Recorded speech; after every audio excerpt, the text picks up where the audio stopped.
Buenas noches, en este video voy a dar mi disertación sobre las 15 preguntas del último deber de oratoria forense. Primera pregunta, ¿qué es la prueba? Según la definición del autor Jeremy Bentham en el Tratado de las Pruebas Judiciales, define la prueba en su sentido más amplio y cito, se entiende por prueba como un hecho supuesto verdadero que se considera que debe de servir de motivo de credulidad sobre la existencia o no existencia de otro hecho. Así, la prueba comprende al menos dos hechos distintos.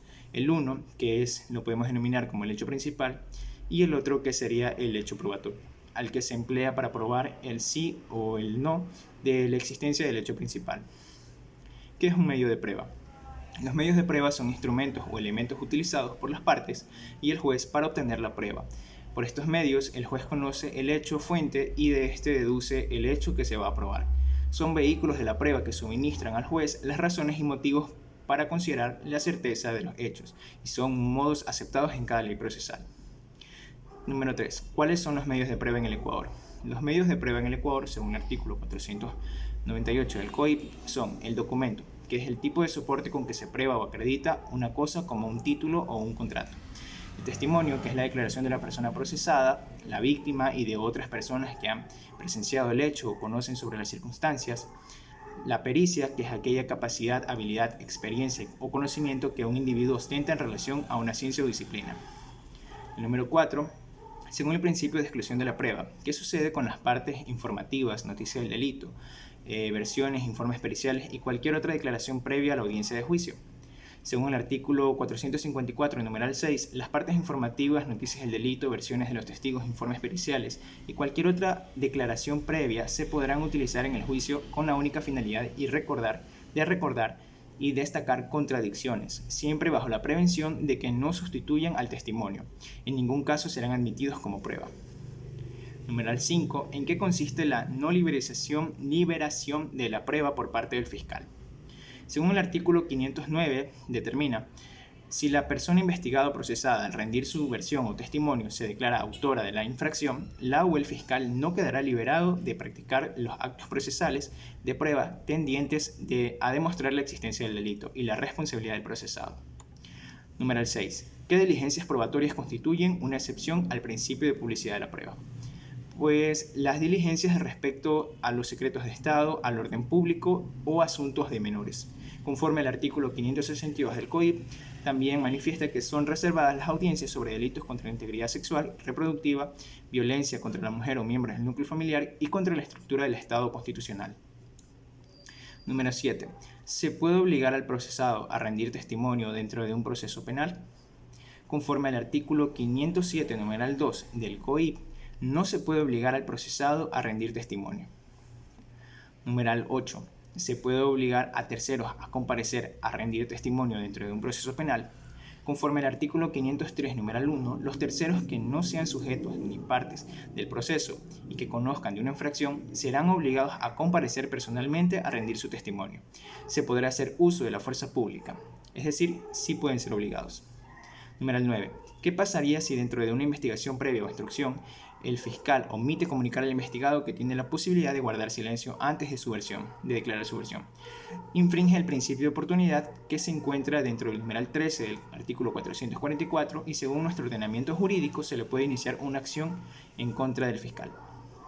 Numeral 10. ¿Qué sucede en el caso de que un conductor en infracción de tránsito se niegue a que se le practiquen los exámenes para saber si infringió alcohol o droga? Según el artículo 464, numeral 5 del COIP, en caso de que el conductor o la conductora se niega a que se le practiquen los exámenes de comprobación, se presumirá que se encuentra en el máximo grado de embriaguez o de intoxicación por efecto de alcohol o de sustancias catalogadas sujetas a fiscalización. De igual manera, serán válidas las pruebas psicosomáticas que los agentes de tránsito realicen en el campo, registradas mediante medios audiovisuales. Numeral 11. ¿Qué sucede en el caso de que un investigado o procesado se niegue a proporcionar muestras con fluidos corporales para la declaración de una prueba de ADN para esclarecer un hecho delictivo? Según el artículo 463, numeral 1, no se puede obligar a las personas a proporcionar muestras de fluidos corporales, entre otros, si se teme menoscabo en la salud y dignidad de la persona, objeto del examen. Numeral 12. ¿En qué casos no requiere autorización judicial las grabaciones de audios e imágenes de video relacionadas a un hecho constitutivo de un caso?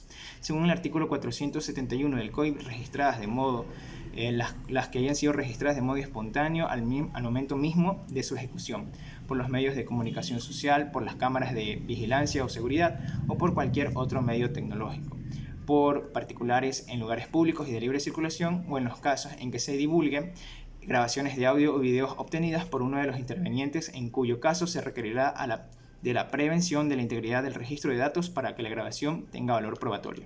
Número 13. ¿Por cuánto tiempo puede un juzgador previo solicitud fundamentada del fiscal ordenar la interceptación de comunicaciones o datos informáticos? Por un plazo no mayor a 90 días. Transcurrido ese tiempo autorizado, se puede hacer una prórroga de 90 días. En los casos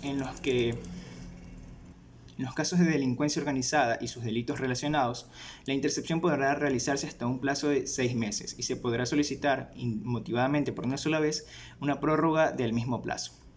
Número 14. ¿En qué circunstancias pueden los servidores judiciales realizar el registro superficial de la persona? El artículo 478, numeral 3, establece que las personas y los servidores de la fuerza pública, sin que medie orden judicial, como una actividad de carácter preventivo o investigativo, podrán realizar el control de identidad y registro superficial de personas con estricta observancia en cuanto al género y respecto a las garantías constitucionales. Cuando exista una razón fundamentada de que la persona oculta en sus vestimentas cualquier tipo de arma que pueda poner en riesgo la seguridad de las personas, o exista la presunción de que se cometió o intentó cometer una infracción penal, o suministre indicios o evidencias útiles para la investigación de una infracción. ¿En qué casos pueden los servidores policiales registrar vehículos de personas que se encuentren dentro de vehículos sin autorización judicial? Según el artículo 479, expone los casos para este tipo de registro. Y 1. En las zonas de frontera donde la aduana ejerza control, en ningún caso el registro deberá infringir e interferir en la intimidad de los pasajeros. Número 2. En controles de rutina policial y militar. Número 3. En caso de existir razones fundamentadas o presunciones sobre la existencia de armas o de la existencia de elementos de convicción en infracciones penales. Número 4. Si el conductor no justifica documentada y legalmente los permisos de circulación, matriculación o de procedencia de la mercadería. Y número 5. Por el hecho de haberse cometido una infracción flagrante. Muchas gracias.